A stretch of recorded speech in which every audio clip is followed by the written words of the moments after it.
Hello guys, good morning. જય Shri Krishna mummy. જય Shri Krishna. Good morning. તો શું બનાવ્યું આજે નાસ્તામાં? મેથીના ઢેબરા અને ઠેસો.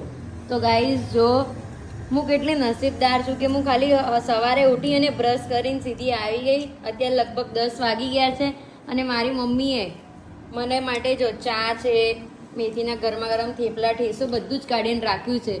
મમ્મી તું જેટલું મને રાખે એટલું ભાઈની વાઈફને પણ રાખીશ, વહુને પણ રાખીશ. રાખીશ ને, કેમ નહીં રાખું? જેવું તું છે એવી એ. તો ગાઈઝ જો, અને આ બધું છે ને આપણે અહીંયા સાસરીમાં મળે નહીં, પિયરમાં જ આપણે મળે કે આપણે અનમેરિડ હોઈએ અને આપણી મમ્મી આપણે ગરમા ગરમ બધું જ ખાવા પીવા આપે. શું કહેવું મમ્મી? બરોબર. તો તું તો કે તાર વહુને આપીશ, તો હા પડી તે તો. આ મારા વહુને હું રાખીશ જ ને, જેવું તને રાખીશ એવું એને પણ રાખીશ. તો ગાઈઝ જો કોઈ અમારા ઘરની વહુ બનવા રેડી હોય તો જલ્દી કોમેન્ટ કરી દેજો. ના અને guys, જે બી આપણા ઘરની વહુ બનશે એ બહુ નસીબદાર જ હશે, કારણ કે આપણા ઘરમાં બધું ફ્રી માઇન્ડ છે. આપણે દીકરીને જેમ જ રાખીશું એને, જેવું તને રાખી એવું એને રાખીશું. શું વાત છે. તો ગાઈઝ ચલો આવી જાઓ ચા નાસ્તો કરવા, મસ્ત ગરમા ગરમ બેસી ગયા છીએ મમ્મીને હું. તો મળીશું નેક્સ્ટ બ્લોગમાં. ત્યાં સુધી જય શ્રી કૃષ્ણ.